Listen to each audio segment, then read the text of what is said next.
Aujourd'hui, Emma, j'ai envie qu'on se pose cette question. Manger moins de viande peut-il permettre de sauver la forêt amazonienne? Parce que cette forêt est l'une des forêts primaires les plus importantes au monde et qu'elle est en train de brûler au moment où on parle. Un quart de la forêt amazonienne est irréversiblement détruite, selon un rapport présenté par des leaders indigènes. Et en 2022, il y a eu plus de feux au Brésil en 9 mois que sur toute l'année 2021. Alors on dit souvent de la forêt amazonienne que c'est le poumon vert de notre planète. Pourquoi est-ce que cette situation à l'autre bout du monde doit nous inquiéter ? En fait, ce qui est déjà inquiétant, c'est cette dimension irréversible, en fait, de cette atteinte. Il faut comprendre que la nature, elle est résiliente, en fait. Partout où on la laisse tranquille, elle va renaître. Et effectivement, il y a tout qui repart très vite. Sauf que là, la vitesse, en fait, de la reforestation possible, parce qu'on essaye à un moment donné de planter des arbres un peu partout dans le monde, eh bien, ça n'a aucune commune mesure avec celle de la déforestation actuelle. Et donc, si tu veux, on peut pas se dire, tiens, on a enlevé des arbres, on va en remettre. En fait, c'est beaucoup plus compliqué que ça. Il faut comprendre que la forêt amazonienne, actuellement, c'est une forêt dont on parle qui a juste 55 millions d'années. Oui. Donc en fait, c'est tout l'humus, c'est les cycles de l'eau, c'est la manière dont elle capte le carbone. En fait, c'est tous ces processus naturels qui nous protègent, qui sont en train de mourir à l'heure actuelle. Pourquoi est-ce que ça nous protège ? Pourquoi est-ce que ça nous concerne ce qui se passe dans la forêt amazonienne ? En fait, là, ce qu'il faut comprendre, c'est que l'Amazonie, elle est au bord du précipice actuellement. Et en fait, elle se meurt, et t'as un morceau de nos poumons qui se meurt avec en ce moment. Et c'est en ça que ça nous concerne. C'est-à-dire que on avait un joyau qui absorbait un peu plus de 10% du CO2 qui est émis sur la planète Terre. Et en fait, il y a une étude qui vient de montrer qu'entre 2010 et 2019, elle en rejette 18% de plus que ce qu'elle en absorbe. Donc en fait, elle se met en mourant à participer au réchauffement climatique planétaire. Alors qu'on est précisément censé lutter contre ce réchauffement climatique, qu'on en subit les conséquences, y compris ici en Europe. Donc la grande question, c'est comment est-ce qu'on peut encore laisser faire ça en 2022 ? Surtout qu'il faut savoir que la destruction de cette forêt, c'est le résultat d'un cocktail mortel, tu as commencé à l'évoquer, le réchauffement climatique, qui est couplé à une déforestation et qui est lié là notamment à la politique des Brésiliens, à ce que font les Brésiliens.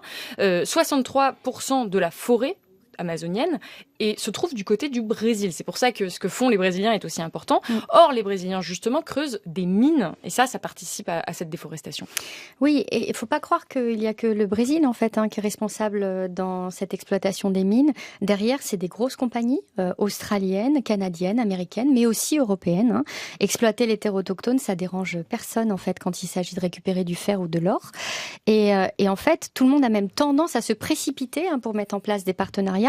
Et alors, tu peux te dire, mais alors en France, est-ce que nous, derrière, on a un rôle ? En fait, en janvier 2020, il y a des pays européens, dont la France, qui ont été invités. Et puis, on leur a expliqué que tous les leaders autochtones étaient d'accord, justement, favorables à cette exploitation minière. Et en fait, l'objectif, c'est vraiment d'éliminer toutes les barrières et tous les empêchements qui existent.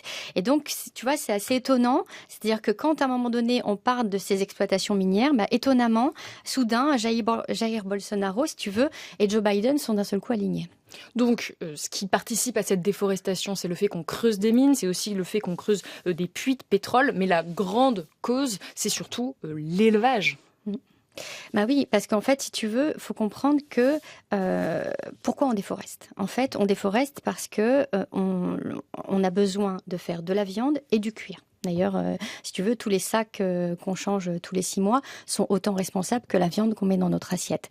Et donc, en fait, ce commerce international de viande et de cuir sont responsables à 80% de la déforestation. Le reste, c'est du soja, de l'huile de palme et puis un petit peu ce qu'on appelle de l'agriculture vivrière, c'est-à-dire ce qui permet d'avoir de l'agriculture pour faire vivre les populations locales. Donc, en fait, si tu veux, ce qui se passe actuellement, c'est que l'Amazonie, c'est une énorme ressource qui est en train d'être exploitée. C'est 13% du PIB du Brésil qui est lié à cette forêt amazonienne. Donc, en fait, on voit que on est en train actuellement de prendre la forêt amazonienne comme, en réalité, une richesse, mais une richesse financière qu'on tue et qui ne se reconstruira jamais.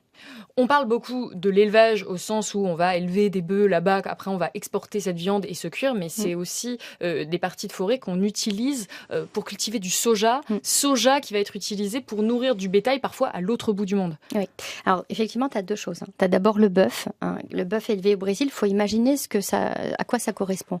Il y a un rapport du Sénat qui a été rédigé en 2021 qui met en évidence le fait que le bœuf brésilien, c'est 2,2 millions de tonnes de viande chaque année. D'accord ? Donc c'est 30% du marché mondial. Et puis on est tous responsables parce qu'on a tous envie d'importer cette viande. Il y en a 182 de pays qui ont envie de l'importer. Les deux premiers, c'est l'Union européenne et la Russie. Un peu moins la France que l'Europe, mais quand même, elle est responsable. Et tu as raison, effectivement, la deuxième cause, c'est le soja. Et alors le soja, ça alimente effectivement le bétail, mais pas que. Ça alimente aussi nos poulets. Et donc la volaille est aussi grandement responsable du fait qu'on a besoin d'aller faire du soja et ensuite de l'importer pour pouvoir nourrir nos exploitations intensives. Mais après, les personnes qui sur place décident de prendre ces décisions de ne pas préserver la forêt amazonienne et de déforester, c'est quand même en grande partie les Brésiliens. Et ça, c'est lié à un homme en particulier, Jair Bolsonaro, qui a pris le pouvoir il y a 4 ans et qui d'ailleurs ne sera peut-être bientôt plus président du Brésil parce qu'il va y avoir la présidentielle qui se tient le mois prochain au Brésil qu'on va suivre de près. Et si son adversaire de gauche, Lula, l'emporte, ça pourrait changer la donne parce qu'il a fait de la protection de la forêt amazonienne une cause nationale. Mais bon, rien n'est joué et en attendant, la déforestation en Amazonie brésilienne s'accélère. Elle a augmenté de 75% par rapport à la décennie précédente. Pourquoi est-ce que ça s'accélère comme ça ? Le pire, c'est pas tellement finalement ce qui s'est passé ces dernières années, c'est même ce qui se passe ces derniers mois. C'est-à-dire que là, on voit qu'il y a carrément un emballement. T'as 12 000 nouveaux foyers d'incendie qui ont démarré début septembre. Donc là, on est vraiment dans un emballement généralisé parce que effectivement, tu as les élections qui arrivent le 2 octobre prochain et donc il faut qu'on accélère massivement cette déforestation au cas où on nous en interdirait avant, si tu veux. Et moi, ça me rappelle en fait quelque chose que j'ai vu cet été quand on a eu des coupures d'eau dans les villages en France. On a appelé les gens et 2 jours avant, on leur a dit voilà, on va devoir faire des grandes coupures d'eau et donc vous aurez de l'eau que 2 heures par jour ou vous n'en aurez plus. Et là, tu te rends compte qu'il y a une surconsommation massive juste avant. Alors qu'en fait, c'est tout ce qu'il fallait pas faire parce que c'est venu épuiser 2 fois plus rapidement la ressource. En fait, c'est la même logique, ce qui est en train de se passer actuellement avec ces élections brésiliennes. Et donc, on peut se dire que ce qui se passe à l'autre bout de la planète, c'est compliqué d'avoir un impact dessus, surtout qu'on n'est pas brésilien, donc on ne peut pas voter, on ne peut pas participer à ça. Et pour ceux qui nous écoutent et qui peut-être se sentent démunis, il faut savoir qu'il y a quand même des solutions. C'est aussi ce qu'on essaie de proposer dans cette émission Un degré de conscience. On peut participer à protéger cette forêt. On posait la question au tout début de l'émission en baissant notre consommation de viande notamment. Oui, en fait, c'est très simple. Il faut comprendre que derrière chaque bouchée de viande se cache une grande possibilité d'un arrière-goût de déforestation, il faut être très clair, ou au moins en tous les cas d'agriculture intensive. Et donc, pourquoi est-ce qu'à un moment donné, il faut arrêter de manger de la viande ? Pourquoi ? Parce que la production d'une calorie animale, elle va demander 4 fois plus de terre qu'une calorie végétale. Et si elle demande 4 fois plus de terre, elle va demander aussi 4 fois plus d'eau, dans une période où tu as des sécheresses qui s'installent partout dans le monde. Donc, faut comprendre que 70% de nos terres, selon la FAO, sont cultivées pour de l'élevage. Si on utilise ces terres pour les bovins, on les utilise pas pour nous nourrir, nous. Donc c'est ça qu'il faut comprendre à un moment donné. Et c'est ça qu'il va falloir transformer massivement parce que là, on est en train d'arriver devant un mur et que le fait de manger moins de viande, ça a une conséquence immédiate sur l'état de la planète, donc notre futur en fait. Donc diminuer notre consommation de viande, diminuer notre consommation de cuir également, puisque tu l'as dit, ça participe aussi à cette déforestation, et également diminuer notre consommation de certains produits qui sont aussi liés à cette déforestation et dont nous n'avons pas parlé, qui sont l'huile de palme et le cacao notamment, mais aussi des produits qui ne sont pas dans notre assiette directement, qui peuvent être le papier et le bois notamment. Oui, en fait, tu as énormément de possibilités d'usage de cette forêt amazonienne. Tu as même la pharmacopée, la pharmacie, si tu veux, utilise des produits qui sont issus de la forêt amazonienne. Tu as en fait une richesse incroyable. Ça, c'est pour la forêt amazonienne, mais quand tu parles du cacao, on peut parler du caoutchouc naturel, de l'huile de palme, ça vient tuer aussi d'autres forêts.